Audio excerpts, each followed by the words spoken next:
Well, this is gonna be fun today.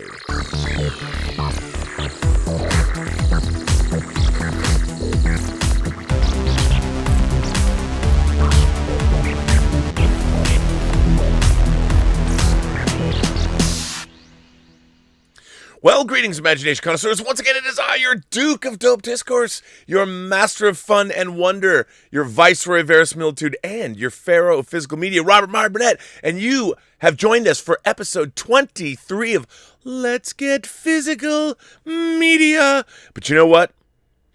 It wouldn't be a show if I didn't bring on my favorite German, my co-host, all the way from Saarbrücken, Deustchland. Please, put it together, put those hands together, and give a shout out to Mr. Dieter Bastian. How are you, Dieter? What's it like on the other side of planet Earth? First, let me say, Rob, greetings, imagination connoisseurs. Dieter here. Here I am, rock you like a hurricane, and welcome to B&B Motel for Let's Get Physical Media, episode number 23. Rob, it was a strange week. Not being able to visit Blu-ray.com. It's totally put me off my rhythm.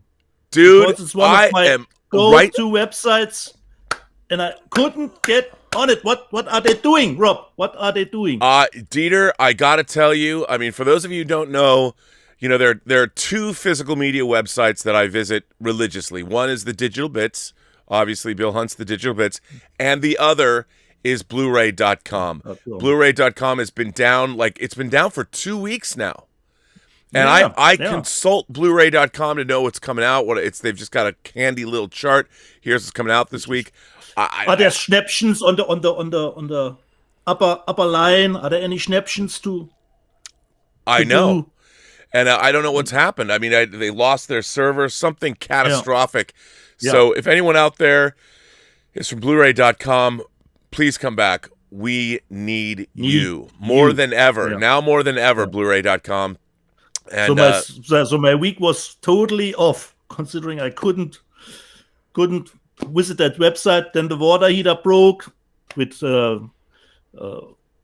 got what you always say, to critique or rant about disco is luxury. Right, that's right. If you can't take a warm shower, that's troublesome more. No, that's one of the worst things in life. I mean, I don't know what they did in the Middle Ages. Well, I guess they didn't take any showers, but strange.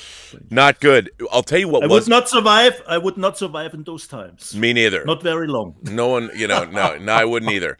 But you know what? We did get some very, very good news. Very good news. And the very good news is... Let's start with this. Very good news. As many of you know, one of my favorite films is Basic Instinct. Basic Instinct from our man Paul Verhoeven. We have known for a while, it was announced last year, that Studio Canal, that's been putting out great box sets, the lovely Emma Bannon got me the collector's edition of Flash Gordon, and this is what Studio Canal does. They put out these beautiful box sets. This is the 5-disc Flash Gordon. And the lovely Emma Bannon got this for me. More on her later. But Studio Canal finally announced that it's coming. We're getting the 4K. Not only are we getting a 4K restoration of Basic Instinct, they did a new trailer. They're going to release it theatrically in certain places. And Basic Instinct, like Die Hard before it, both shot by Jan de Bont, never looked very good on home video. It always looked like it was kind of a low-rent transfer, which I never understood. This 4K restoration, at least judging by the trailer, is beautiful. But what's even more beautiful is this. This is, in fact, the box set that Studio Canal is dropping. It's a 3-disc set. It's got a Blu-ray, the 4K, and a disc of extras. There's a brand new documentary, an hour-long documentary that was produced where Verhoeven, Michael Douglas, and Sharon Stone participate. Unfortunately, they were not able to port over what was in the original Laserdisc. Maybe I'll just rip that and put it online. So not only does it come out in this beautiful set, but they're also releasing a steelbook. And here is the steelbook, which I love this cover. I think it's great. It's a riff on the movie poster, but I think they did a good job creating some new artwork. I really like this. And inside the steelbook, they, of course, use the famous scene that everybody remembers. So I'm very excited. Not that far off. No, it comes out in what, June? It's June? Yeah, I think mid-June already. Mid-June. So are you a fan of Basic Instinct, Dieter? Perhaps not to the degree as you are, but of course I will get the 4K version of Basic Instinct. Of course, you have to have it, don't you? Yeah, that's a must. That's a must. But I will just stick with the steelbook. That's fine for me. Just as with Total Recall, I don't need all the big box set. Well, I mean, okay. I don't know why you wouldn't, but you should. Come on now. I'll tell you other good news that I had, which was given to me. Arrow has sent me a shipping notice for my Battle Royale 4K box set, along with Donnie Darko. Although I hear the Donnie Darko 4K disc. Yes. What's wrong with the Donnie Darko 4K disc? Do you know? I heard this morning, for me it was morning, during the Midnight Metal show, Kinky Thinker made me aware of this. I still have to wait for Donnie Darko to get to me. Somehow the theatrical version, there are some frame rate issues with the disc. Oh, come on. Yeah, Rob, it's the second time after the Demon set. I don't know how, when the disc is done, why does not one you and or me get that disc and we watch it? It's okay. Do it now. Release it. But somehow it's seemed to slip. But let's see when it comes here. But the director's cut is not mentioned. Only the theatrical version seems to have that problem with the frame rate. I just don't understand, considering Arrow has already done a beautiful release of Donnie Darko previously on Blu-ray. These things happen, but they're happening more and more and more, which is unfortunate. I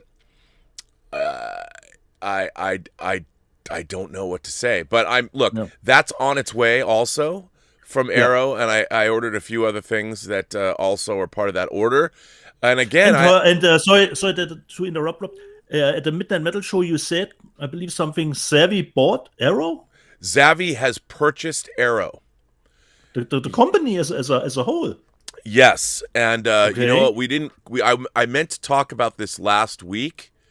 Maybe I can find a story about this. Okay. So this comes from filmstories.com in your .co.uk, and they published this on let me see if I get to it on April 7th, and we shall see what let me read this article. It looks as if the Hutt Group, the owner of Zavi, like in Jabba the Hutt, has been shopping itself with the Brilliant Arrow films in its basket. It looks like the Brilliant Arrow films has a new owner, with reports that the Hut.com Limited, the owner of the Zavi online store, has bought the company up. We first saw the news over at the Digital Bits, which picked up the documentation of sale at Company's House. Thanks to readers who got in touch and pointed us in the direction of this as well.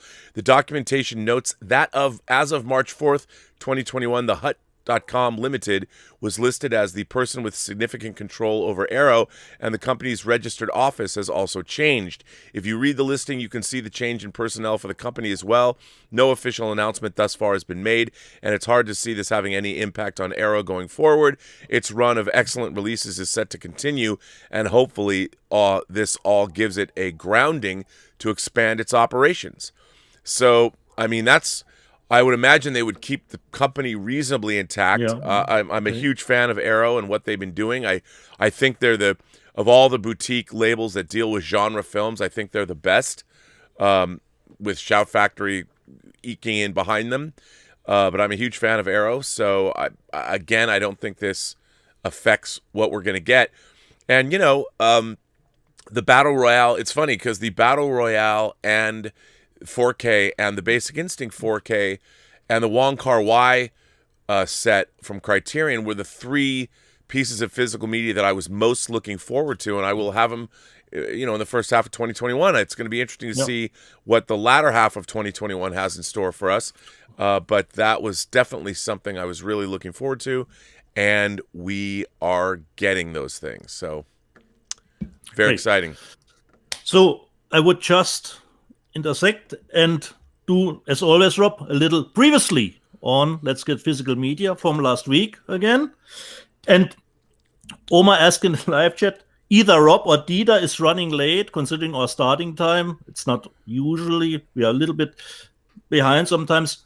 But come on, Omar. You have German punctuality against willy-nilly US. So who do you think is late? Come on, Omar. Captain Benzino asked if the Iron Man behind me had something to do with the Secret Exchange, the next part. We'll see about that. And we started shooting yesterday the first scene for the Secret Exchange Part 3. Rob, I don't know if you know it. There's actually a YouTube channel that's called Let's Get Physical Media. Not a show, but actually a channel. I did not know that. Let's Get Physical Media. Omar discovered it. I discovered it myself, considering searching something. And there's a YouTube channel that it's called Let's Get Physical Media. So this was that. Slice Knight said that he collects steelbooks just as me, just for the looks of it, even if the movie is perhaps crap like Wonder Woman. Okay. And then one of our moderators, Rob, was not happy with us. Why not? You and me, probably with me more, because I said, Rob, wait, where do I have it? Here. I didn't like that movie. And the Richard likes that movie, Rob. And he was not happy with me just glossing over the review. I don't like it. And so a little bit more for the Richard. You have these 2 love triangles, and the old driver is with this Slice X, but they're very happy. I'm fucking you older, but you're okay with it? Yeah. It was all very surface level, considering the story. And I don't count the 50 minutes of extended scenes that would have probably get the character stuff a little bit better. You have the 2 love triangles, the other girl switching between the 2 champions. Then you've got that brother story and the backstory with Burt Reynolds and Sly. But it was all very surfacey. I don't have a problem with depicting the race. If it's not correct depicted Formula One, I have no problems with that. I love the crashes. In the movie, and the scene where they're driving through the streets was ridiculous but fun. But I don't know what Sly was thinking. Okay, I drive. I want to hold this guy up. So what did he wanted to do, to crash in him or something like that? Richard, tell us why Driven is a good movie, especially for me as a Rennie Harlin fan. I would love to know why Driven is a good movie, because Driven Driver. But is it a good movie? No, Rob, no. Yeah. No. Yeah. And when have you seen it, Rob? Probably when it came out, and then never again. Yeah, that's true. I think I did catch it once on cable and watch some of the race scenes, but yeah, it's not. I mean, I know your love for Rennie Harlin, and I have to say, I think my favorite Rennie Harlin movie is the first Rennie Harlin movie I saw, which is a horror film called Prison, which I thought was pretty cool. And I did like Nightmare on Elm Street 4 that he directed. And Ford Fairlane, but that's it. And I love Ford. Yes, I do love Ford Fairlane, and I wish that somebody would go in and release the Ford Fairlane and Predator 2. Somebody needs to go in there and, I mean, maybe call up Silver Pictures and be like, bruh, Joel, Booby, why don't we get in there and do some director's cut actions on Ford Fairlane? And I don't know if anybody would do that, but I think we would all be better people if that were to happen. Yeah. And Richard was not happy with Europe, considering you saying that comedies don't have, for you, not that rewatchability, that he didn't like also. And I'm on board with Richard because I'm a very huge sitcom fan, considering Brooklyn Nine-Nine or Modern Family, to name a few modern sitcoms. And I do rewatch these sitcoms endlessly. mostly, or Seinfeld, something like that. So he wasn't happy that you said comedies don't have, for you, not that rewatchability. Okay, what can you do? Well, I mean, it depends which kind of comedy. What I was trying to say is that, like, a lot of the comedies that I love, I've watched, 50 times. But they have to be more story-based instead of, like, shtick-based. Like I love Arthur and I love Tootsie and. So you said that the comedy comes from in the story, but it's not just joke. Yes, I like situational humor, and I do like modern stuff. Like I really like I Love You Man, and I really like Get Him to the Greek and Forgetting Sarah Marshall, because those again are story-based humor. I mean, there's something about Mary kind of straddles the line for me. I mean, I thought it was funny, but I prefer my comedy sophisticated. When we did on Whining About Movies, Kind Hearts and Coronets, which is an Ealing Studios comedy, a British comedy from the golden age of cinema. It's a black comedy, and I love that because it's not jokes or punchlines, or it's the situation that's humorous. And that's how I like the comedy that comes out of the characters and the situations. Yeah. But then again, there are other movies like the Austin Powers films I'll laugh because it's not like I don't like comedy. I don't like all comedy, put it that way. Yeah. The next one, considering I showed Gunwoman, MC Blackcap asks, I wonder if Dieter has seen Machine Girl and what he thinks of it. MC Blackcap, of course, I have seen Machine Girl. Let's wait a few weeks. Perhaps there's a new edition of Machine Girl coming up in Let's Get Physical Media. And then Brian Hepburn, man, you can't rub under my nose. Oh, YNT played here every time. Come on, man, don't do that. And Paul said, wow, YNT, haven't heard that band name in a long time. YNT should be in your mind 24/7. Paul in Long Beach, come on. But Brian, don't do that again. YNT played here all the time. God damn it. Showguy89 asks, do anyone know if Raya coming on 4K? As far as I know, yes, Raya and The Last Dragon will get a 4K release, but I don't know the date on physical media. But I don't know the date. Okay, that was it from the shenanigans in the live chat last week. Rob. Shenanigans in live chat. Should we start with a letter first again? Yeah, I've got a letter, and you guys sent you some letters. Why don't we switch off? We switch off. You start, Rob. Come on. Okay, allow me to start then. I have a letter from Undead Sick. Undead, who wrote me a very emotional letter this past week, 2 observations. But here's a letter that Undead Sick has written to us. Hello, Robert and Dieter. Well, Robert, I really loved your reaction about my last letter, and it means a lot to me that you take the time to answer my somewhat personal message to you. That said, you brought... Oh, you know what? I shouldn't do this. I got to have you on screen when I read this. This is to both of us, so I can't just be on screen. That said, you brought something up that triggered my enthusiasm, and as you and Dieter have a program called Let's Get Physical Media, I thought I would take the time to tell you a little bit about my own physical media collecting. My fascination for movies and TV shows started at the local video rental shop in the town where I grew up. I would go there every weekend to check out the latest releases or just to rent that particular movie I'd already seen about 10 times. They also sold things like M&Ms and buckets of cotton candy, which was kind of cool, as you can imagine. My favorite section and genre was always the horror corner. All right. I can't remember how many times I rented David Cronenberg's Videodrome, which probably worried both of my parents. I'm not sure breathing video cassettes, S&M-like clips, and tumors exploding out of a person were the kind of things my parents wanted to see, but try and stop a teenager, right? But I became fascinated with movies like this, not because of all the nasty things that were in there, but simply because of the beauty and the craft of movie making, and especially telling stories. You can imagine I needed quite a lot of escapism in my youth. In that period of time, I also started collecting movies. Whenever the video rental shop would throw out movies that weren't rented anymore by people, I would always go to the owner and he would let me go through the boxes of old films, and I would buy them for 5 or 10 euros a piece. I believe at some point I had about 100 video cassettes. Everything from horror to science fiction, from spaghetti westerns to erotic thrillers and action movies. Then at some point, I did a dumb thing, and I sold all of my movies for a ridiculous price. I know. What was I thinking? I will use a phrase from Game of Thrones. Shame. Shame. You know what? I concur. Shameful.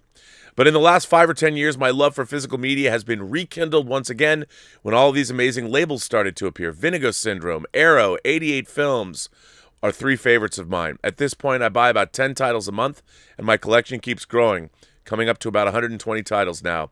Some of the favorites I already own are the Arrow limited edition of Lucio Fulci's City of the Living Dead. I actually have that. The limited edition of Ron Underwood's Tremors. I got that too.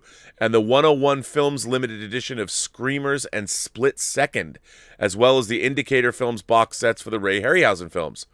Pre-orders I have waiting for me are the box sets of Years of Lead and Weird Wisconsin from Arrow, and the Godzilla limited edition from HMV. More on that in a minute, Undead Sick. In closing, one of the reasons I still collect physical media is because of your show.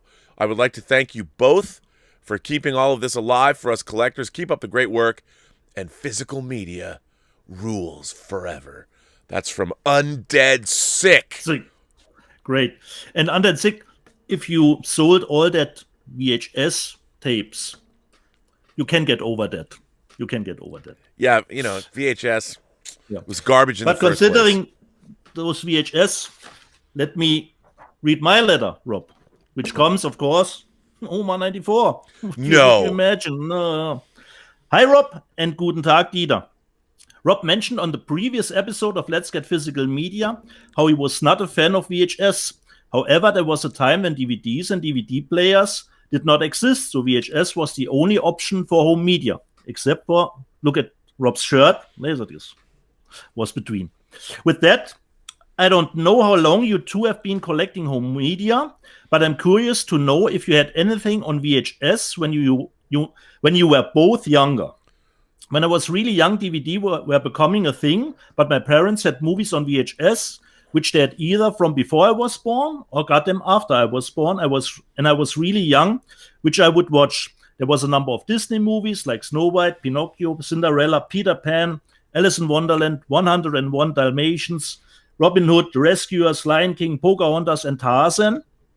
Non-Disney movies on VHS, which my parents bought, were Look Who's Talking, Tim Burton's Batman, the movie Dr. Dolittle movie, Mrs. Doubtfire, Toy Story, and The Iron Giant. One movie on VHS I remember buying was for Harry Potter and the Chamber of Secrets. Sometimes I would watch other movies on VHS from people I knew. I remember watching the VHS of Harry Potter and the Philosopher's Stone, or Sorcerer's Stone, as it is called in the US, because my family was borrowing it from somewhere else. I saw E.T. on VHS when I visited one of my cousins. I saw the Disney animated Aladdin when I was at a friend's house. Those are the movies on VHS which I remember watching when I was younger. That's what led me to wanting to know if you had movies on VHS which you could watch, even though I know Rob said he was not a fan of VHS. Thanks, live long and prosper. So, Oma, of course, we both had VHS and collected VHS. We were both probably pirating stuff left and right, considering you couldn't buy VHS at the time when I was young.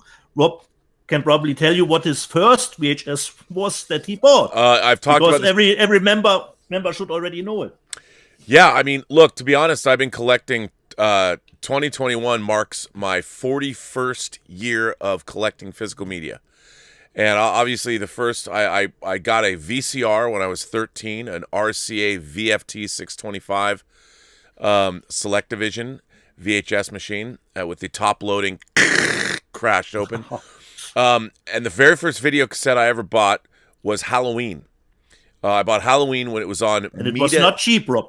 No, and back then tapes were between, if you want to buy a movie, between the lower end, and Halloween was a lower end tape, was like $56. And we're talking $56 in 1980. And then the most expensive videotape that I remember was when Universal put out the Blues Brothers. It was spread out over 2 VHS tapes, and it was like $112.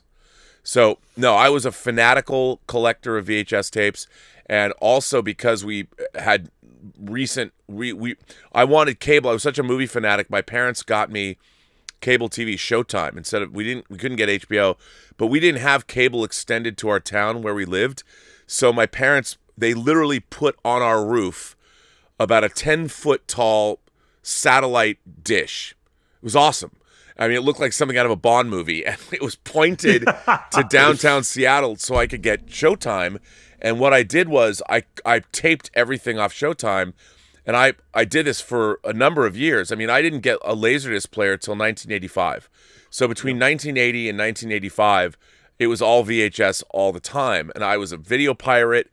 I paid a projectionist and the manager of a theater to let me go in the theater after hours and film off the screen. I was selling movies for $150 a pop. I mean, my mom's like, one day she found a lot of cash in my drawer, and she's like, "Are you selling drugs?" And I'm like, "No, Mom, I'm selling bootleg videotapes." And she's like, "Oh, that's okay." Like, thanks. When the FBI comes knocking on my door, and it was funny because I went to school with a guy named Mike Mathers, and his dad was an FBI agent, and they would borrow my James Bond movies, and I'm like, sometimes I would leave the FBI warning, FBI warning, don't copy this. And I was like, well, Agent Mathers, he's watching my videotapes, so if there's a problem. But no, and back then, blank VHS tapes were like $30 a piece. So they were hideously expensive, and I would record, if I really liked a movie, I'd record it at 2 hours. It was SP, LP, and SLP, so you had 2 hours, 4 hours, and 6 hours. Yeah. And a lot of like garbage. Yeah, a lot of garbage movies. I'd put 3 movies on a VHS tape. So I had a lot of movies. And then in 85, when I graduated from high school, my grandfather got me, because my grandfather had furniture stores with electronic departments in them. So he was able to get expensive things. Like my first VHS player was like $1,200, but he could get it at cost. So that was substantially reduced, and I got that for my bar mitzvah. But yeah. So then when I started buying Laserdiscs, I hated my videotapes so much because they would always have dropouts, more dropouts when you look and I spent so much time. I mean, I had those faux leather cases, and I would type up spines for them and cut out pictures from magazines to make cool covers. And it was just, I would hate it that just sitting there, my tapes they'd get dropouts. I hated them. Yeah. So I took them all to college. I took them all when I was going to the Evergreen State College. I brought like 1,000 videotapes. Do what you want with it. Yeah, and I put them in our community kitchen on the 5th floor of A Dorm at Evergreen, and they were all lined up all around the community kitchen. And people at Evergreen, it was 24/7. If you went into the community kitchen, there was a TV in there and a VCR. They were just watching my movies. Constantly, 24/7. It didn't matter, and that's what happened to my VHS collection. And I still have VHS tapes. Like I have some stuff that I made that I've kept, but for the most part, good riddance. Yeah, I remember taping Married with Children, getting rid of the commercial between it, just to have the sitcom on tape. That tape was rented all over the place. Yeah, I mean, Star Trek episodes, Twilight Zone episodes. Oh yeah. Yeah, but VHS, it's probably not to say that to hate it. It was part, but as soon as Laserdisc or DVD was in the house, there was no going back. No VHS. No, definitely not. Okay, this was our first 2 letters, Rob. One thing. Last week, I was stupid enough, but now I prepared. I came prepared, Rob. The Deliver Us from Evil, which I didn't was able to get out. Now I came prepared, Rob. So this is the insides of the Korean. Wow, that's nice. Blu-ray. And here you've got the final cut, the longer versions from Deliver Us from Evil. So I finally got it out. Okay. Well, so Rob, how was your haul this week? I have to tell you, I didn't buy anything this week at all, but that doesn't mean I don't have anything. First up, as a matter of fact, the things I got this week were entirely user generated. I thought I was only going to have, or viewer generated. I thought I was going to only have 0 discs, but I have this lovely, again, the lovely Emma Bannon from the UK sent me this lovely brand new. This is the HMV exclusive, and first of all, it's spot UV printed on the cover. So you see that I love this. It's fantastic. So this is the brand new 4K release of Godzilla that is exclusive to HMV, and it's pretty great. Sure.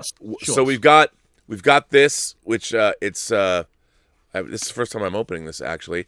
So it's got pictures, I think, photographs, which is wow. There's all kinds of stuff in here. Let's see what's in here. I don't know. So there are awesome photos, glossy photos of the shiny, Rob. They are shiny. These are great, and artwork of the Mutos, and this is really neat actually. So and then they've got like these are almost like trading cards. They've got information on the back, and then also. It comes with a mini poster of the new artwork, which I won't open, but it's the same artwork that's on the cover of the box. And then this is actually pretty slick. It comes with a book, this booklet, and it's got some artwork. They've made but this book, how we like it, no text, but lots of great stills. I like when they take a lot of the still photography that was approved. There's a lot of great Godzilla shots in here, so you can't, there you go. And it's really neat. And by the way, it has that great, this is dope. Look at that. Yeah.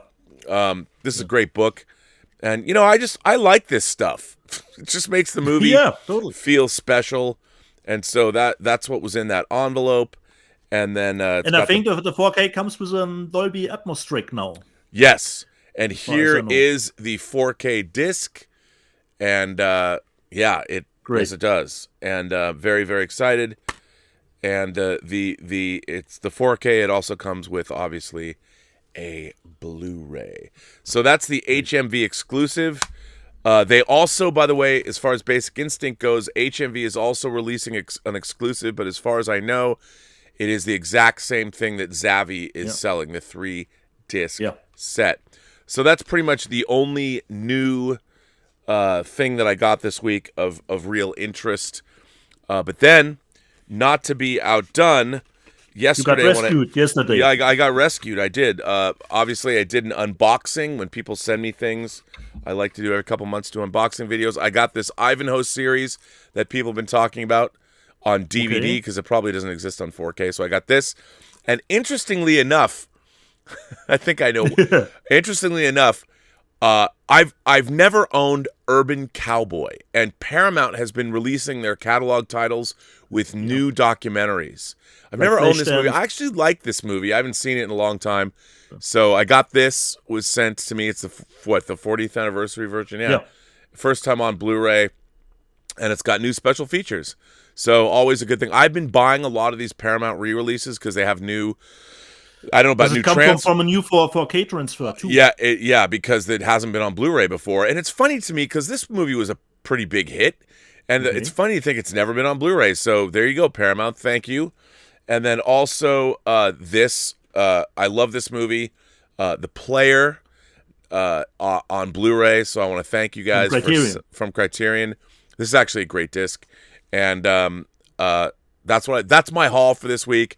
I wouldn't have had these last 3 discs, actually any of these discs, without people sending me things. And part of the reason for that is not having Blu-ray.com. I like to see, okay, what's out, what is coming out, what has been re-released. I didn't realize that I look at Blu-ray.com simply because everything is so well organized. You can look and see exactly what's coming out, what's coming out next week. And when it's gone, I feel like part of my life is what am I going to do? The life force gets sucked out of us. It is unbelievable. It's not right. So this was your haul. Okay, Rob, this is our 23rd show, but I probably have never gotten so much disc to show Really? Until this week, I've got 16 titles to show. Oh my God! Well, I'm gonna go full frame on you, my friend. So take it away. Start with something that you got already, Rob. Gattaca. Oh, the Steelbook. The 4K Steelbook. I finally got. Okay, this was the first one. And if it would be under some theme, my collection this week, I would say war. War is the big theme of this week. But let's do other stuff first. Before Let's Get Physical Media, I always watch a movie. And I watched, Rob, this one, Boss Level, with Frank Grillo, Mel wow. Gibson, that looks Naomi great. Watts, from Joe Carnahan, who did Smoking Aces. Really dug it. Had a great time. It's something like Groundhog Day, if you know about it a little bit. He is repeating the same day when he dies. Once again. Really had a great time with it.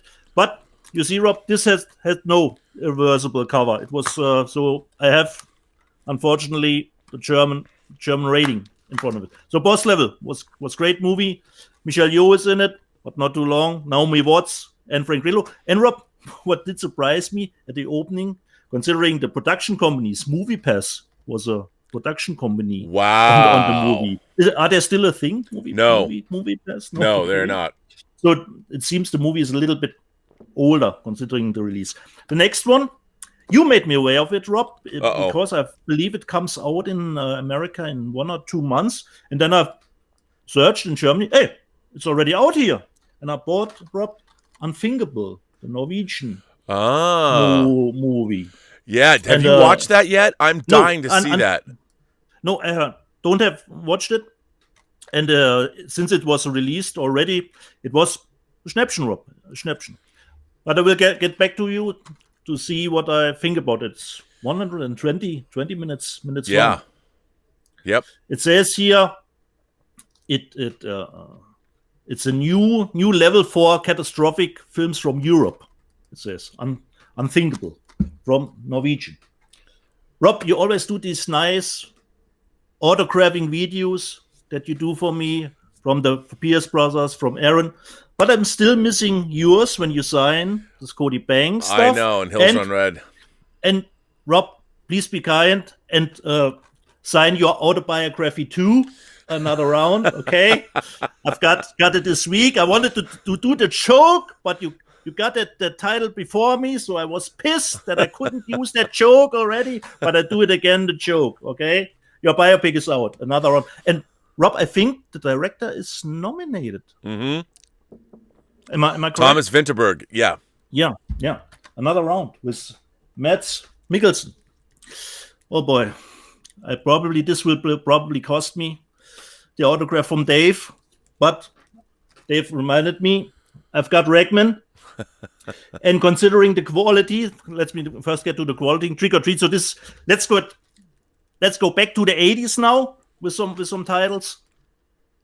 And considering the quality, it looks like it is a film master, but there's no remastering done. It had a lot of dropout, cigarette burns. It's always unstable, the picture. So it is HD, but not really good. And now the worst part, Dave, I'm sorry, the movie is trash. I'm really sorry. This is a movie that tries to be metal, but it isn't, Rob. Unfortunately, it isn't from my perspective. I know, Dave, the soundtrack from Fastway, you told on Midnight Metal, got released anew. But for me, there's let me repeat one line. What are you doing? I'm following you. Why? I don't know. This is a dialogue from Ragman. Dave, if you want it, no problem. When I do the next package for Rob, I will send it to you if you want the movie. It says code B. I have to check it, but I think you have a code-free player because I probably won't watch Ragman again. So probably, Rob, this has cost me my autograph for the Hills Run Red. But I think I can twist his arm. Okay. Thanks, Rob. But I got another movie that is metal, even considering the hairdos of this metal. It's an old one. In Germany, it's called Interceptor, but the original title is, of course, The Wraith, with Charlie Sheen, and I've got the Japanese version. People love that. I didn't know they put that out. Look at that. The Wraith with Sherilyn Fenn is in that movie. Yeah, and I got it on eBay for a really fair price, I would say. It's the Japanese one. Would you call it a Schnäppchen? Was it a Schnäppchen? For a Japanese release, almost, yes. And it comes from, strangely enough, I didn't know that, it comes with a booklet, which totally surprised me. And you've got the other cover on the inside. And I love it, what the Japanese are doing. If I can get it out. Wait, there's something else in it. And I haven't seen that movie in a long time. Yeah. And I really, really had fun with it again. So you can take that away. And so nice. It comes with this. And for me, Interceptor or the Wraith is metal. And what I didn't know, Rob, there are 3 nice interviews with Clint Howard is in the movie. I already got it. He talks a little bit about his career, because Clint Howard has been in so many movies, in big budget, in low budget, everything. And what I didn't know, Rob, that they had an unfortunate accident during the shooting of the movie where one died, but it wasn't some of the stunt drivers. It was the camera truck got off the road somehow, and one of the camera people died. And this was a reason that the director didn't get work for at least 3 or 4 years. He couldn't get any work because as a director, you are the steward of the ship, and you couldn't get any work. And he talks a little bit about that in his interview. And audio commentary is also on the discs. Yeah. Interceptor from, help me, Rob, 86, I believe. 86. Yep. Really, really love it. Had fun with it. Totally dug it. Even if Charlie Sheen is probably 10 minutes in the movie, I would say, because I don't think he is in the suit or is doing the driving. And the director explained it. He already was on his way to shoot a Platoon. Oh. To do Platoon. The next one up, you gotta help me. I don't know this movie. It's totally a blind buy for me. It's from the 80s, but I've never seen it. It's a media book. Night of the Comet. Oh my. Okay. You are going to love this movie. I love Night of the Comet. That media book is awesome. So the cover, I think that the US version has a really better cover. I think the US version is from Shout, but the US version is from Shout. I'll tell you, I should jump on this. I'll bring myself back into the. Yeah. So when I was in high school, my friend Adam Carl and I, on Sundays, or maybe on Sundays, we would go see what we thought was the worst movie that opened. Like we'd make, just to make fun of, we'd sneak beer into the theater or something. But sometimes we would see movies that we actually, like Tough Turf, my beloved Tough Turf. Yeah. When we saw Tough Turf, we both loved it. Night of the Comet was one of those movies that we thought was going to be terrible, and we loved it. So it's a science fiction, horror, thriller, but it's basically about 2 cheerleaders, two teenage girls that survive this. With Uzis. Yeah, I won't. I don't want to ruin it for you. If you know nothing about the movie, no, absolutely not. I don't go in cold. It is a great slice of 80s cheese, but it's also got some really good. It's got science fiction elements. It's got horror elements. Mary Warnoff is in it. The B movie kind of an icon, indie cinema icon. It's Jeffrey Lewis, who you might recognize, a character actor, has been in a million things. He's in it. And then, of course, Kelly Maroney and Mary Stewart. Mary Stewart, I forget. I'm forgetting her last name. I don't know why. Last Starfighter. Mary Warnoff? Not Mary Warnoff, but Mary Stuart Masterson. It's not Mary Stuart Masterson. The other girl besides Kelly Maroney. Catherine Mary Stewart. Yeah, Catherine Mary Stewart. Yes. She's in it. That's right. You're going to love that. You're going to love it. It was price reduced, and I don't remember seeing it. Oh, you're going to love it. Okay. Night of the Comet. So this was from the 80s. One last, but it's a little bit later. Yours is on the way, Rob. And I thought, God damn it. I have to get this too. The Dust Devil. Oh. Because it's on the way, Rob. And it comes like you told me, there are two versions. It says Final Cut here. Yeah. Final Cut and a shorter German version, which was a German theatrical version, which runs almost 15 minutes shorter. And you've got on DVD the work print of the movie. Yep. So it's on its way to you directly, Rob. Nice. The next one is from one of my favorite German labels, Pirole Fu, who put out more independent stuff. So I don't know Cat in the Bag, Rob, but I always do the nice media book. It's called Red Screening. Ooh, I don't know that, but what a great cover that is. Yeah, is that a German movie? German media book. Comes with a poster, but unfortunately this time no autographs. Unlike Why Don't You Just Die, where I was lucky enough that the poster was signed by the director. Haven't seen it, Rob, but I love the label. They always put out more independent stuff. Right. And you could collect them. And this is actually number 23, just as our episode, Rob. Right. Wow. There you go. So after this, we come to the war. The war stuff. Okay. Oh boy. I show it, Rob. I bought this one. Iron Girl. All right. Final Wars. I mean, come on, Rob. That you can't go wrong with that cover. And actually, this is the third part of a series that started in 2012.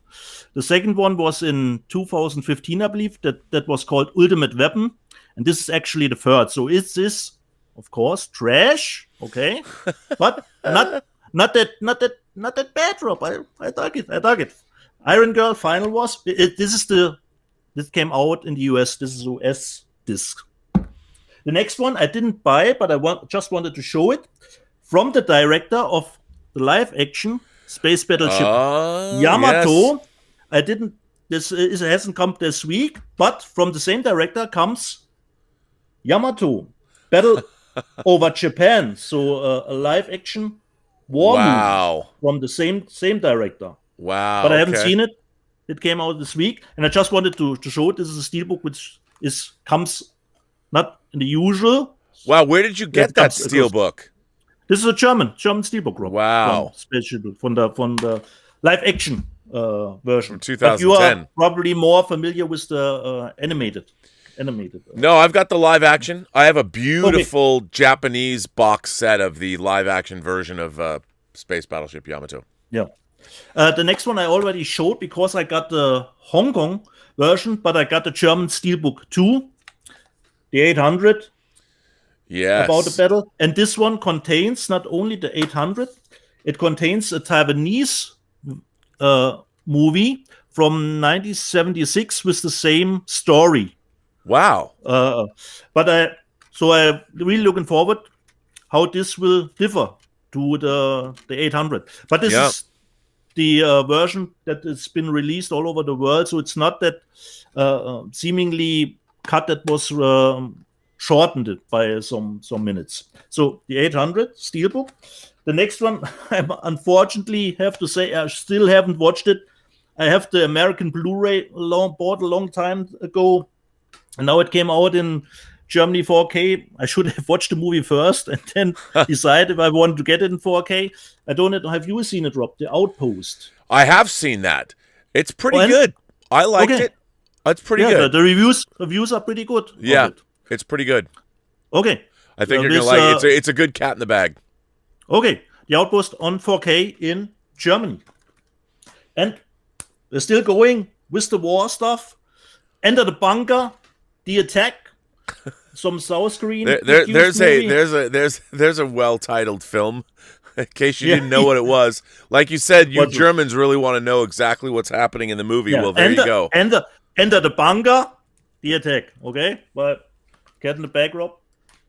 Don't know it. The next one probably already one of the worst covers of the year, and I have the movie already, and I really was hoping that it is a new transfer, but I don't expect it to be a new transfer from Jonathan Mostow, U571. Right. From Studio Canal, not from Universal, so that would give me hope that it would be a probably new transfer, but I don't think it is, but I will have to look and check it if it is a new transfer. Yeah. And last week, I had Lisa. I'm a werewolf movie, another werewolf movie that I already had my eyes on for a long time, but I haven't bought it until now. It's a Polish movie called just Werewolf. It's about Second World War, something like this as a background, I believe. It's a Polish movie, and this is the UK version. And unfortunately, Rob, it says on the back, it comes with a booklet. Sorry, no booklet in it. Boo. No booklet. And it was totally sealed. It was completely new, but what can you do? Rob, only 16 titles this week. That's quite the haul. When will I watch that shit when I have to watch 4 hours of Midnight Metal and 2 hours of Observation? Yeah. God damn you, Rob. Yeah, I know. It just is endless. Nobody can keep up with you. Yes. Well, there will not be a Robservations today. The Oscars are today. I'm gonna, I've been streaming all weekend. I'm tired. I'm cranky, and making the show, doing the show gives me happiness. Okay. Should we do another letter next? Yeah, go ahead. Okay. From our good friend Gerard Dyson, or Dyson, I still don't know how to pronounce it. It's a US name or it's a French name. He says, "Greetings, Rob and Dieter, and to our fellow imagination connoisseurs. I recently watched Breeder and The Golden Glove, both from Dieter's Hall, and it reminded me 5 years ago of how I wanted to desensitize myself of grotesque visuals to prepare myself for when I enter medical school, and started watching really twisted movies like a Serbian film, Salo, The Human Centipede, Pink Flamingos, and etc. Yeah. I know I could just watch surgery videos on YouTube to be more practical, but what's the fun in that? With that, I want you guys to name the most twisted films you have seen and the best twisted film you have seen. Cheers and have a nice evening." So, Gerard, I believe you mean with twisted more in the sense of horror, more not really twist considering the story. And it's tough considering all the movies we have seen. But you already mentioned one in your collection. So when it comes most twisted, Human Centipede is. It's surely up there when it comes to twisted. This is the part 2. Okay. And when it comes to best twisted, I showed it last week. And Gerard, since Human Centipede says medically, okay, the second one says inaccurate, but the first one said medically accurate. So the question is for you, considering Gun Woman, is it possible to operate a gun in a human body? Okay, put the stomach a bit aside, the guts a little bit up. Is it possible for you as a medical student? You have to tell me, is it possible to put a gun in a human body? So this was for me best twisted. I put out this one again, Gun Woman. Okay, Rob, did you, from the top of your head, do you have one most twisted? Would you say most twisted? Well, I mean, or best twisted? I keep going to things like a Serbian film, as far, but then there's stuff like Cannibal Holocaust and the Guinea Pig series, and I don't know if it really depends. Like, do you want to go into, like, obviously I think that Irreversible, the rape scene in that really bothers me, and also because it's Monica Bellucci. You haven't seen it, Rob. You have not seen it? I have the steelbook, but I didn't get around to it. I mean, it's not when they say. See, here's the thing: there's a lot of movies that people think are like twisted. Like Ichi the Killer is a twisted movie, but I love it. And I think there's a lot of sort of Solo, the 120 Days of Sodom. I mentioned that. That's a rough one to go through. There's movies like August Underground that may or may not be a real snuff film, which is really kind of disturbing. Flowers of Flesh and Blood from the 70s, that's not very nice. Requiem for a Dream bothered me. And I just got that. which I thought was great. Henry, Portrait of a Serial Killer. Yeah, great. Then, of course, Cannibal Holocaust, Necromantic, which is really disturbing. If you've ever seen that, I mean, that's just. And the thing is, these movies, it's like, okay, you want to watch human beings be disgusting and transgressive, or do you want to have something that has some kind of entertainment value? Like Irreversible, which is hard to watch, and it's still a beautifully made movie. And a Serbian film is, I think it's disturbing, but it's like, do you buy into it, or does it just is it too ridiculous and over the top? But yeah, I don't know if these disturbing movies, you know what really disturbed me when I first saw it was Blood-Sucking Freaks. And it's so goofy, but there was something about it. I just thought it was mean-spirited. I'm like, I don't like that. I mean, but those are some of the, I'm sure there's a lot more underground stuff that I'm not that aware of that's even rougher. But, it all comes down to human degradation. How awful are you going to be to another human being? And it's like, I like to have some reason for it. Twisted stuff out there. There's a lot of twisted stuff out there. Yes, there is. Yeah. Okay. So I have you have another letter? I do not. Okay. I have one left. Should we go with the letter? Okay. From our animator, from David Kukol. You got a nice drawing yesterday for Tengu Shalom. Yes. That he did for you. And David says, "Hello, Rob and Dieter. Each of you has shown examples of special editions that you own. Many of them, like Dieter's Babylon 5 set, contain extra goodies like booklets, art cards, and merch. I think the B5 set included a baseball cap. On a recent episode, Rob shared a set of books featuring art and reproductions of film frames from 2001, A Space Odyssey.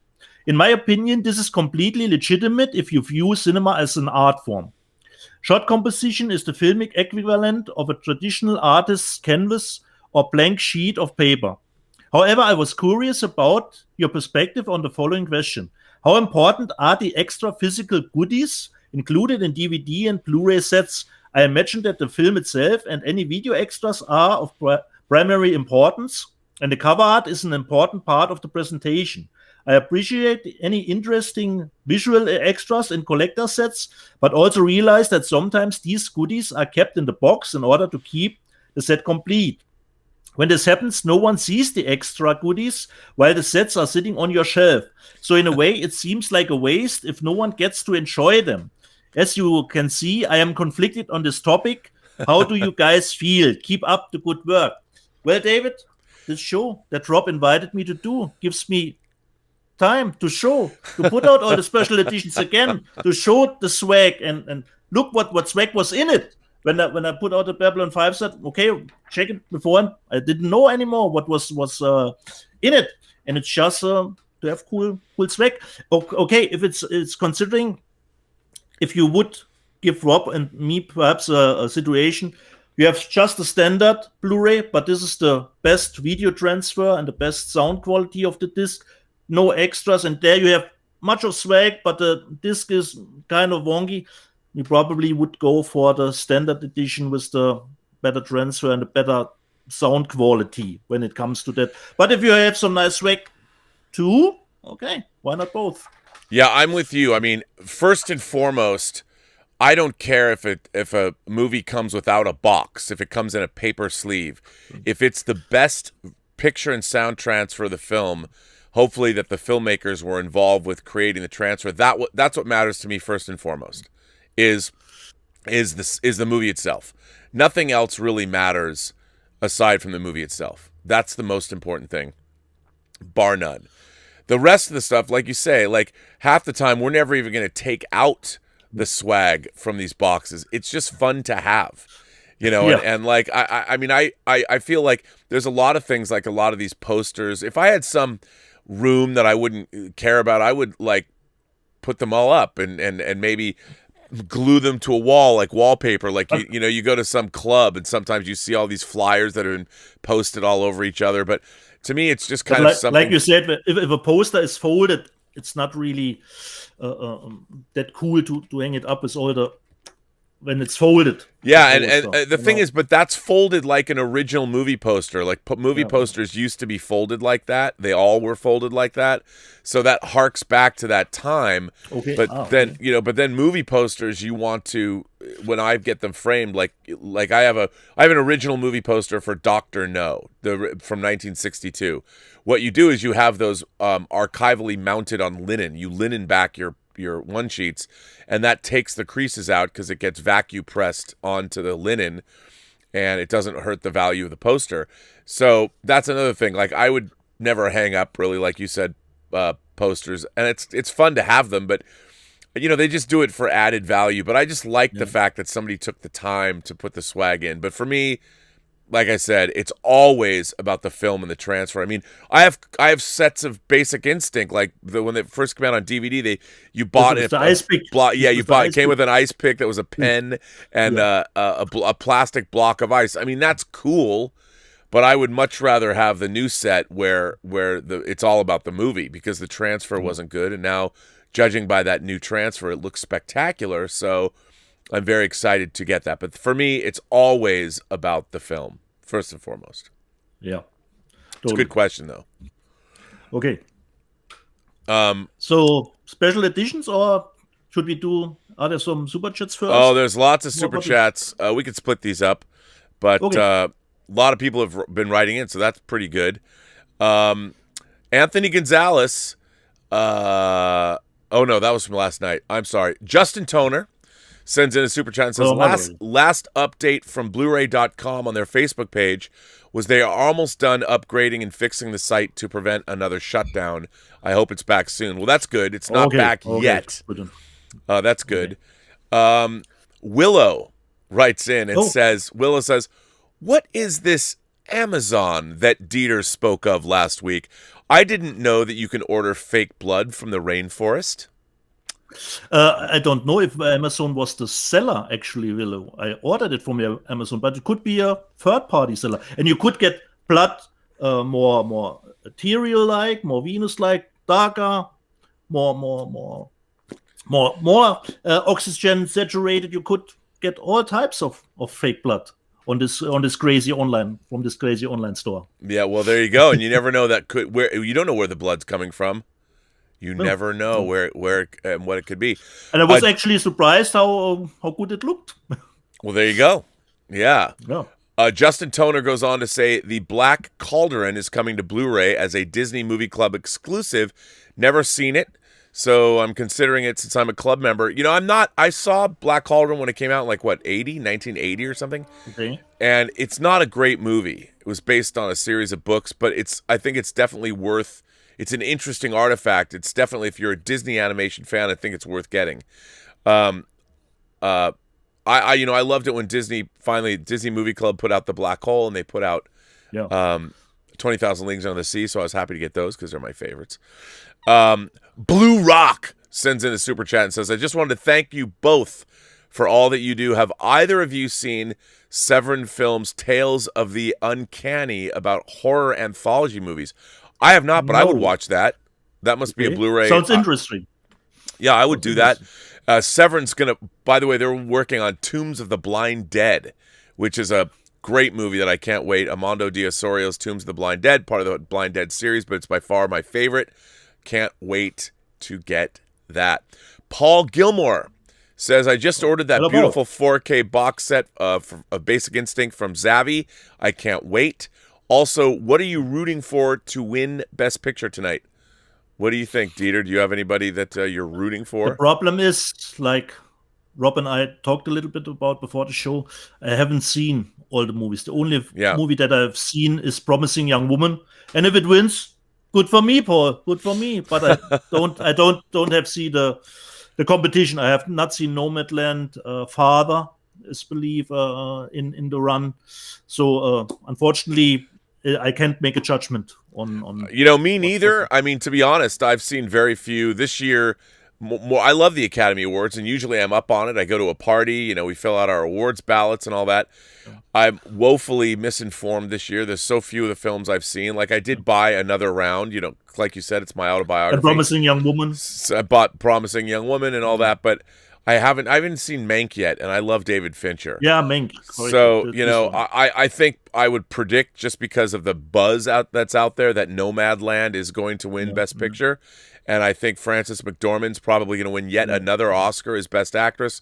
And I think Chloe Zhao in a historic win is going to win Best Director. And she'll be the first Chinese woman to win Best Director at the Oscars, which is breaking another glass ceiling. I think it's fantastic. And so we shall see. Maybe I hope in the wake of that they'll finally drop an Eternals trailer on us so we can see what the Eternals is like now that from the Academy Award-winning director Chloe Zhao comes her Marvel movie. So, yeah, I think. So do you think, Rob, that the trailer is ready to go? Oh yeah, yeah. Yeah, I mean, Shang-Chi dropped, and why not? I mean, Marvel's never been able to say from Academy Award-winning director blah blah blah comes a new chapter in the MCU. Henning Ehlers sends in a super chat. Henning. What's that? Hello, Henning. Henning, and he says, my first pirated VHS was Commando, and he says that the German title is Phantom Commando. Yeah. Commando. I watched it every day after school for 2 months. Why not? Why not? Our friend in Norway, Terje, who I like to say Terje, Bastian and Rob, curious to know what your all-time favorite physical media release is, and what has been the most dreadful disappointment. Ooh, that's a good question. What is your favorite physical media release of all time? Damn, Rob. They're putting us on the spot here. The best physical media release of all time. From the top of my head, I can't say, because I love so much movies. The best physical media release. I don't know. And even the most disappointed one, I would stumble. Let me think about it for 1 week. Perhaps I've got to say, I can tell you my most favorite physical media release of all time is not even a movie. It's something that came out. It's a CD set, and it is the set, which I never thought was going to happen, from La La Land Records, of all of the music from the original Star Trek TV series. Okay. The big box set from La La Land Records. There's even music I had never heard that had never been used.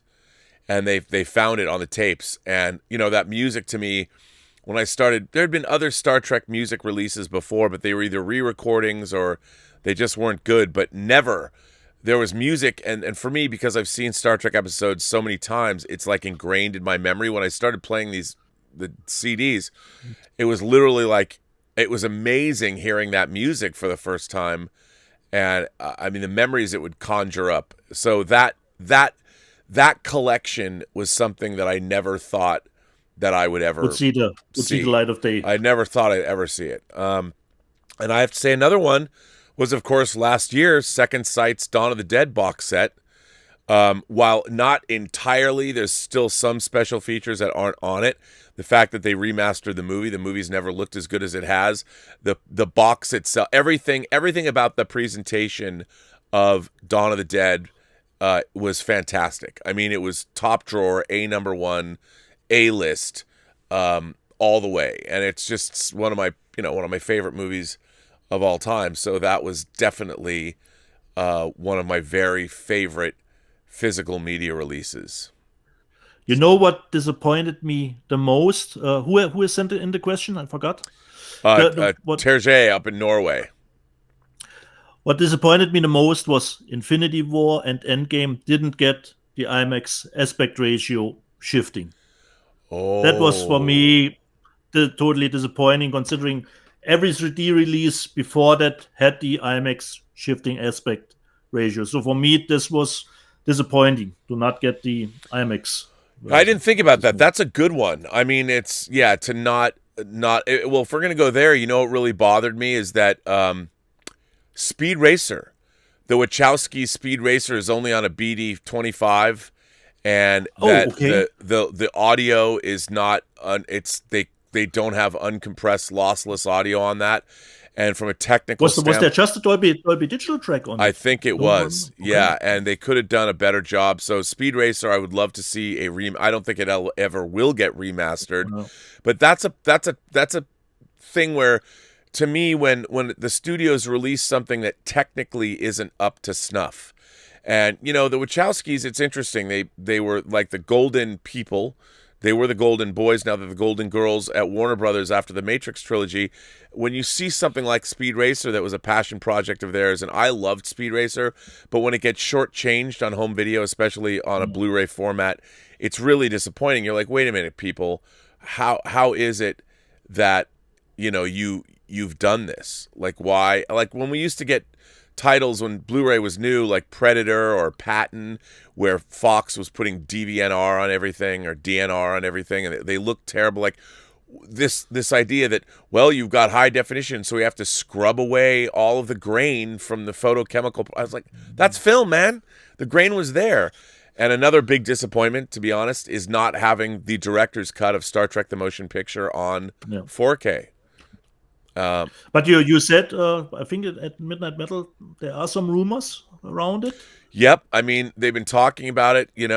I've heard these things. I don't know nothing for sure because it costs money.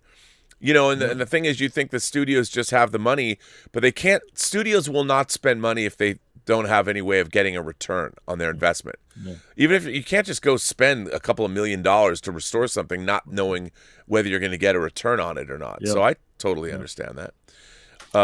So those are some things. Donnie Hartzell says, I just got Bullet on Blu-ray. Mustangs rock. Peace to you. Well, the Bullet chase with that Steve McQueen's Mustang is one of the quintessential chases in all of movie history. So congratulations. That's fantastic. I wonder if you got, I think I have a media book of that. Do I? I don't remember. Maybe. Aurora Uplinks asks an industry question. I'm trying to write an episode script as a fan response, hoping it could be used for an episode of Discovery or Strange New Worlds, or any Trek, or even Ripped Apart to use. How can I submit it to get any chance of being seen? Well, Aurora Uplinks, I have to say that unlike Next Generation and Deep Space Nine and Voyager, which had an open submission policy for a while where anybody could submit a script, modern Star Trek doesn't have that. They cannot accept what are called unsolicited manuscripts. The only way you could get your script to them would be through an agent. But even then, they're not making 26 episodes a year anymore. So the writing staff is next to being, if you're not working in television, it's almost impossible to get a script to someone. And what I would suggest is, make a fan film. Turn your script into a fan film, or better yet, turn it into something that's unique, that isn't Star Trek, and make it your own so you can take it out and maybe get it sold or something. But trying to write don't get into the same troubles that Rob did. Yeah, no, don't do that. Don't try and make any money. Look, man, I just want to direct a cool fan film. That's all I want to do. Yeah. Chris C sends in a super chat and says, "Hey, Rob, one of two. I just want to let you know that I'm on to you. I know exactly what you're doing. You put that Caroline Monroe Vampirella figure over your shoulder, so I see it in every stream, tempting me to buy it. You are on to me, Chris C. I shouldn't have, but it's always there, every stream, every day. I fought for weeks now, but I finally caved and ordered it. You win, Burnett, this time." Well, Chris, let me tell you, it's a great figure. I love the clothes. I know it's silly to say that because she hardly has any, but I love the cape. I love the head sculpt.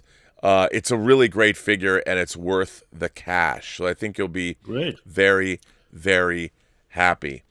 Terje comes back and says, "I'll answer my own question. My favorite is Arrow's release of Tremors. Growing up with a tape recording from TV, I could not be more happy with a 4K box." I agree with you. Unfortunately, I didn't buy the 4K box because I'm an idiot. I ordered the Blu-ray box instead.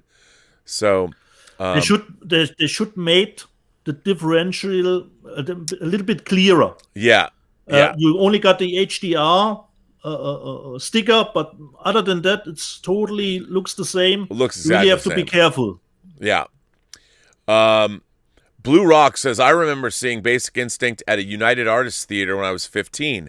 I bought a ticket to The Power of One with Morgan Freeman and snuck into Basic Instinct instead. Love you guys and thank you. Blue Rock, you are a man after our own hearts. Good on you. I actually saw Basic Instinct for the first time at the UA Theater that is in Westwood. I don't know if it's still there anymore. But there were protesters protesting the movie of the depiction of LGBTQ people in the film because they thought it was going to be derogatory toward lesbians.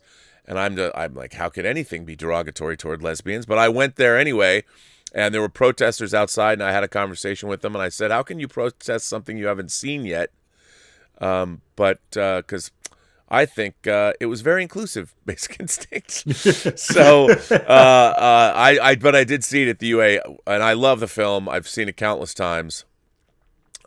Yes. And Aurora Uplink says, thank you for answering the question. Well, thanks for writing in. I hope I wasn't too discouraging. But I just don't like to give people false hope. That trying to break into TV is a very, very, very difficult thing to do.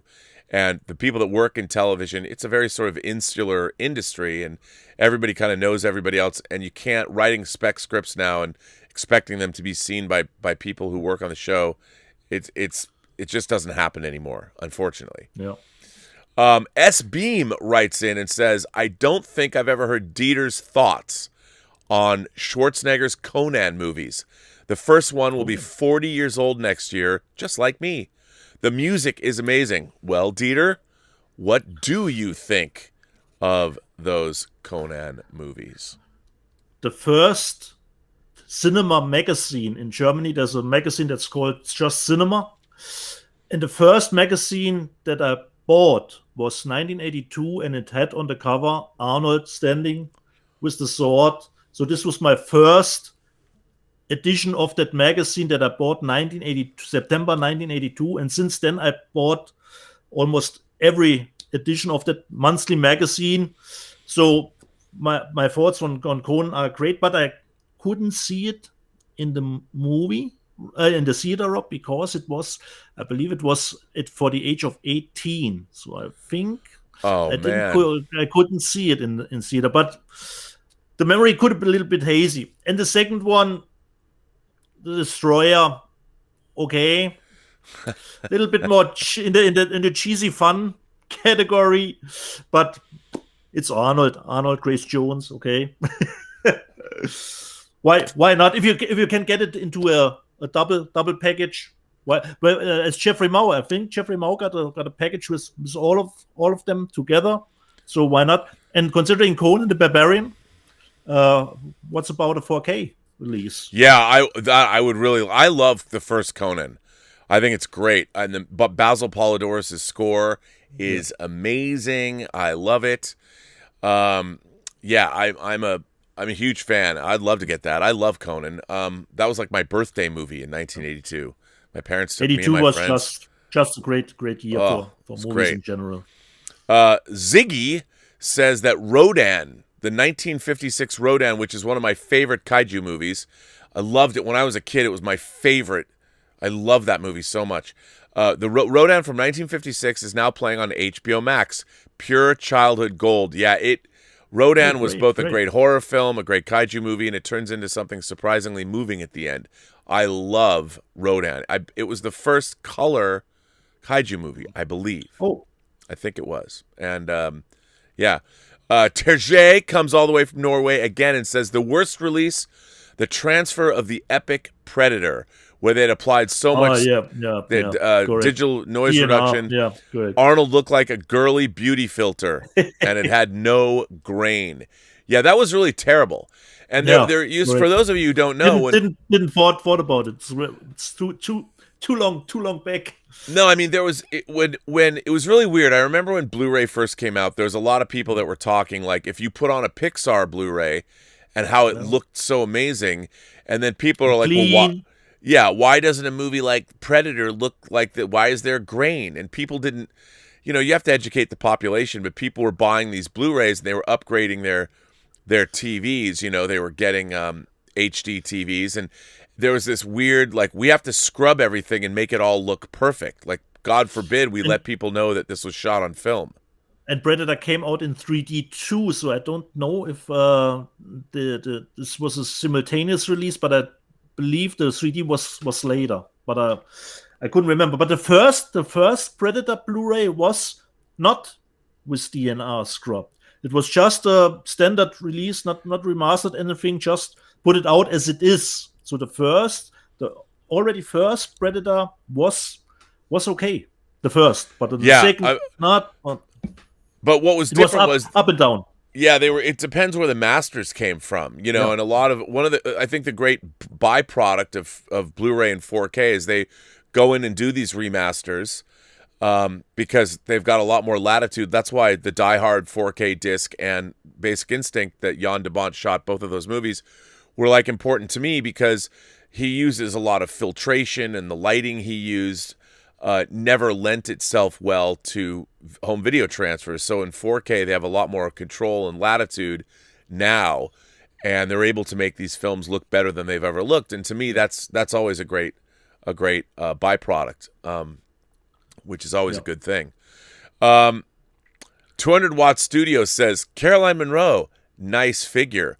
Well done, Captain Obvious. Laugh out loud. Can I ask you, Rob, how do you rip laser discs? I have a collection that I need to do that with. Well, I bought a dongle, call it a dongle, that takes your standard RCA plugs, video and audio, runs them through, and then sends them through a USB port. Oh, okay. So I can just hook it up to my computer and literally digitize it. I can take it and bring it into Final Cut and mess with it there. So and that's for VHS as well. It works both ways, and that's how I do it.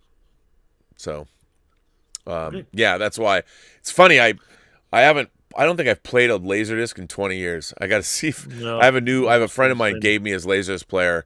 My player was dead, and I just never got it repaired. But I have a newer player. Apparently, it'll work. So maybe I'll try and fire it up, and I'll but I believe it will be not long fired up.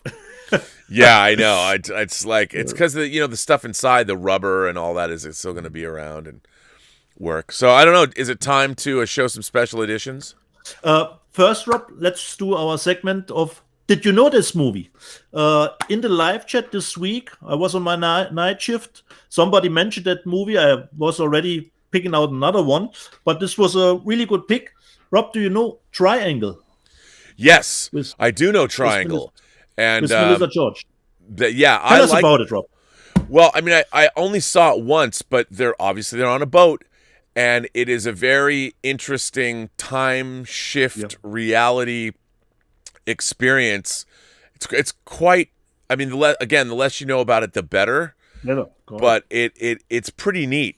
And I really liked it. I don't own it. But I really liked it. It came up in the live chat. I don't know the user anymore, but it came up in the live chat. Yeah, it's good stuff. Somehow. Yeah. It's intriguing. Okay. It's intriguing. And Liam Hemsworth, so the younger Hemsworth is in it. And I love Melissa George. She was, I believe, in Alias. Yep. Did she had a part in that great movie in the mountains? But I didn't know the name anymore. Was great. Yes. So. Okay, who starts? Yeah, why don't you go? Okay. Finally, Rob, from me, books. I don't have much books, but I thought, okay, let's do some books. And the first one is all of Terminator history. The Terminator world, considering how the movies were done, the first one and the second one. That is from the UK, I believe. Wow, that's really nice. UK release. And it has great, a forward from Arnold, I believe, is in it. So it has great pictures. And what I love, especially about the movie, there are some parts in the book. You have storyboards in it. And at some point, let me see, where is the first one? here in it, you've got just like a fold out here, the Cyberdyne systems, and you can take stuff out, some script stuff or storyboards or something like this, which are in it. So you have Wow. drawings in it, and this repeats throughout the book itself. And the greatest thing for me, so actually, I hope I find it. Yeah, I have it. Actually, a replica of the famous photo from Sarah Connor. There's a storm coming. Yeah, correct. So there you have it. This was in. Wow, that's cool. This was, yeah. So you've got a nice book with swag, Rob, with swag in it. Okay. Cover artwork, drawing from Arnold. So every now and then you get the Cyberdyne logo where you can put out stuff.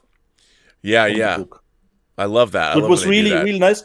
And the last few pages, I believe, are even covering a little bit of Terminator, Salvation, and Rise of the Machines. So, a Terminator book. Which is fantastic. So this is my first book special edition. Amazing. So now it's up to you, my friend. Well, okay, this is something new, and Okay. I guess that I guess I should have put this on the other show. It would fit more with fully articulated. But one of the things that has been going on in certain circles is people can buy what are called build-ups kits, like model kits, but you have a subscription and you buy parts over the course of. Yeah, they send you part, and each part comes with a book. And like I've got one more part left for the Aston Martin DB5, and this is 1/8 scale, and you have to build it. It's metal and wires and screws, but it's not hard. But then it's expensive over the course of time. But and Eagle Moss is doing this. You can get like the DeLorean, and in 1/8 scale makes them pretty big. So one of the things that which is new, and I was particularly excited by, is the NCC 1701D. So this is the new build-up kit, the next generation. And one of the things about this, and I just got my first set, the first parts, I didn't know, like, it's one thing to know that it's 70 centimeters long, or 27 and change inches. Well, the Enterprise D has a very large saucer section, so I was unprepared when the first pieces came in, how big this thing is really going to be. So here's one of the sets of parts that you get. You see that it's got wires. This is the bridge dome. So this is where the bridge goes, and it lights up. So imagine the saucer section, if this is the bridge dome, and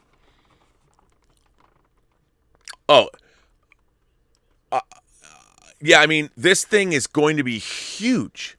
I mean, it's going to be huge. Like, and then, so for instance, the second thing that it came with is a warp nacelle. So this is one of the warp engines for and what's interesting is it's got, you've got lights in it, and this distributes the lights throughout the warp nacelles. And I mean, this is just one, but the warp nacelles on the Enterprise D are small. The original Enterprise are long. These are small and kind of squat. And it came with a life-size poster of how big it's going to be. And I'm just like, this thing is. Yeah, it is large. And one of the things you have to do is you have to build a framework that goes inside the saucer section, so it's so big it doesn't collapse on itself. So you have to build the framework, and then each issue, when you get it, it comes with a pretty sizable magazine, and the magazine actually has not just the instructions, so it's got like all the pieces and it gives you instructions, but then there's also, in its own right, there's a whole this is really cool, there's a whole thing on the development of the Enterprise D. It's like getting a good Star Trek reference material, and then you can get a binder and put all this stuff away. So, I mean, obviously I've loved starship models since I was a kid, and I love big starship models. I have one 350th scale models of the Enterprise refit and the original series Enterprise, and they're like this big, and they have lights. But I never thought, because the Enterprise D is 8 times bigger than the original Enterprise from the original series, but I never thought I was going to get a kit that's this big. So it's not really physical media, but for me, getting a model of the Enterprise, and it's fun. I mean, it's just screws. You don't even have to glue it. It's already painted, but you have to put it all together. And like, it comes with, like, these are all of the, right here, that you can see that there's escape pods. You have to do them all, and you put it all together and you wire it up as you go. I think the Aston Martin is 85 issues. So and you get 4 pieces an issue. So it's taken quite some time to get all the pieces. Now, if you want, you can call them up, and I think they'll send you 6 issues at a time. Like, they won't sell you the whole thing. They want to do it over time, but eventually it just gets, you're like, wait a minute. I mean, I'm getting these things for 2 years. I guess it's good because you have time to do it, but I like the Aston Martin, I'm going to get all the rest of the pieces, and I think I'll do a live build video on YouTube, do a build and play. So this is different.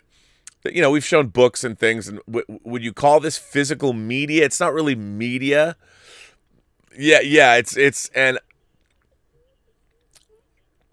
yeah, and having produced the Blu-ray special features.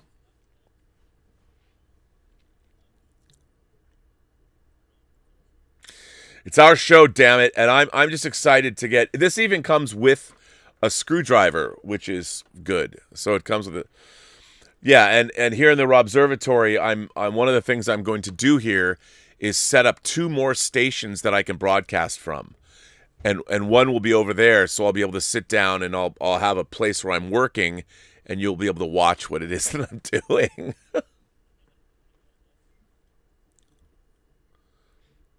Oh, well, they get you. That's a good question. I don't even know. Okay, yeah. So the introductory offer, these 2 things, is $4.95 American. So but here's where they kill you. You get 4 new kits each month, and each kit is $12.90 plus $2.45 shipping. So basically with shipping, it's a little more than $15 a kit times 4, and I think so. You're gonna end up paying $1,000. But like at the end, there was a company that went out of business that was they were making an Enterprise that was similar, a collectible Enterprise it was $2,500 if you wanted to buy it fully lit up. This, you build it yourself, and it's only $1,000. But you know what?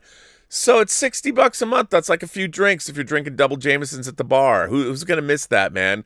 And you get it, and the enjoyment factor. And also for me, it's I look at it this way: you're being optimistic about your future when you're ordering something that you're gonna have to build over the course or get over the course of time. So I do feel that, well, it's worth my time. Finish it. Oh yeah, no, I'll do it. There's a guy on YouTube who's already doing a build video, and then he's doing things like the which I think is pretty interesting. Like the warp nacelles the way they come is they're blue, like they're lit up. But he says when the Enterprise is at rest, when the warp nacelles, when the warp drive is powered off, they're copper. So he's doing things like he's showing you how you can spray paint these copper, and then when they're illuminated, they shine through the copper paint and they're still blue. So, I want to follow his. Yeah, so not only you're getting these things, but there's all these people that are already customizing the kit. So I'm very excited about it. And obviously it's another. I hope they do this for a bunch of ships. Like I love them to do a Romulan warbird that's the Dideridex class that's like this big. I'm like, bring it on, man. Bring it on. Yeah, I know. So there you go. If it's not one thing, it's another. I mean, I'm running out of hot toys that aren't coming until 2022. So you need something, and there's not a whole lot of physical media that's coming down the pike that I'm excited for. But, what are you going to do? All right. Oh, you know what? Mike's saying they can't hear. You can't. I'm talking to you and nobody can hear you because yeah. So okay. Now I can So hear I'm you. back. I believe I'm back. I have another book to show. And I did send you a video about this book, but you didn't use the video back in the day. And lucky for me, so I can show the book today. And considering the special editions, it's not really measuring some male organ again, who has the better stuff. But let's look what a real book looks like. And let's come to the Hunger Games, okay? This is the outer shell. It's called Tim Palin, The Hunger Games. He did all the marketing stuff for the book. So this is just the outer shell of it. It's already empty because I almost can hold the book. So heavy is it. So this is the outer shell where the book came in it. You have the four logos. Wow. And you would open it up here. And in it is the book. But I already put it out. You have a nice poster here in it. So let me put it aside and let's see if I can show the book at least to some degree. He did all the marketing stuff for the movie. Yeah, and you can get this book in a way smaller, more easable, digestible Yeah, but what's form. the fun this in is that? just a book. So this, Rob, is what I call a book. Wow. So I hope I can show some stuff. I start at the back and just let me flip through. Let me see. And sometimes you have fold out stuff. And Tim Palin did all the marketing. Yeah, Tim Palin. For the movie. By the way, my ex-wife used to work for him because she used to design stuff for Lionsgate. But Palin did a number of books. That's beautiful. Okay. Palin did stuff for like Hostel. Great. And so this is amazing. And you, like I said, you can get this book in a way better form to handle. But, as you said, like the Uber fan, I said, I gotta have the big one.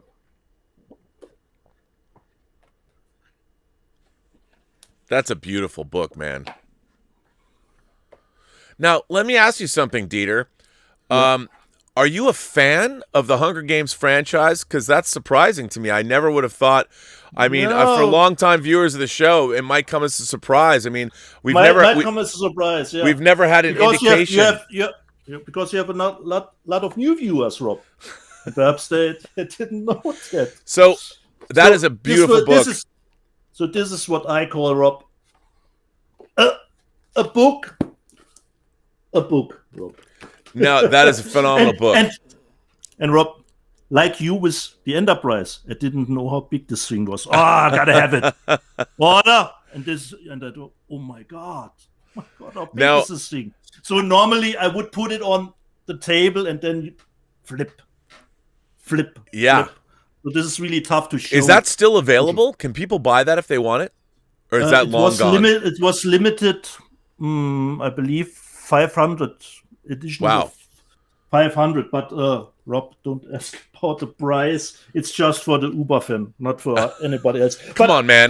Perhaps you can get this now as a Schnäppchen if they didn't sold all. Perhaps you can get it as a Schnäppchen, perhaps. But you can get it in a way smaller form, which has the same pictures, and it's more easily to switch through. So these are my two books.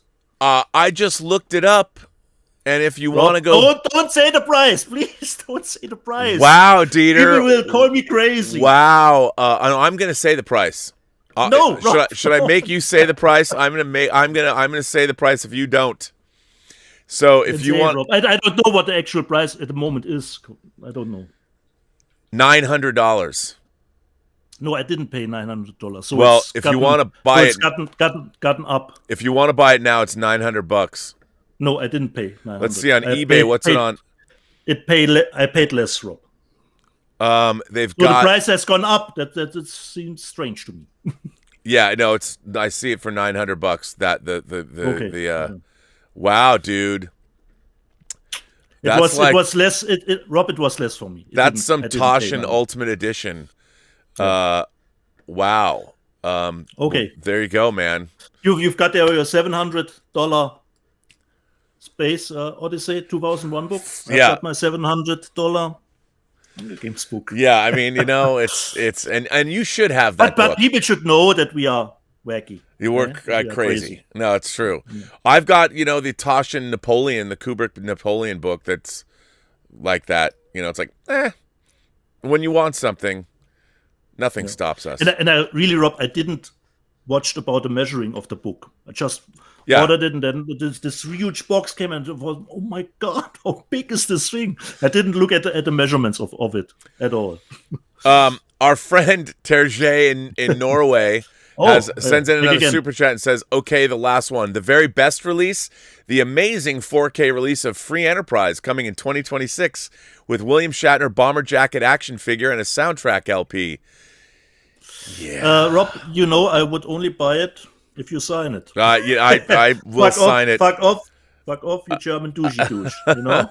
No, I will. I would make sure you got a copy. That's something I definitely want to see happen. The 4K version of Free Enterprise doing a definitive edition. But anyway, that takes care of everyone's super chats and things. Thank you all for.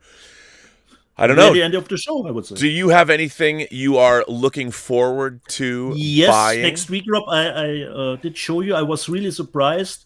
Daylight and Dragonheart is coming out next week as a remastered Blu-ray. Unfortunately, not 4K. It comes from Turbine, but I was surprised. I know Turbine was working on these two titles, but yesterday or 2 days before, there was an announcement, and they will come out next week. And I thought, well, what? Next week? So let's see if they really can hold that release date. But I don't expect, considering the picture quality of both movies, I think both movies looked really soft. So I don't expect too much from the picture. But let's see what Turbine could put out of these two movies. Yeah, absolutely. And without Blu-ray.com, I can't just look. I mean, I guess I could go to what's coming out is The Good, the Bad, and the Ugly on 4K, but correct. I hear and one who has it?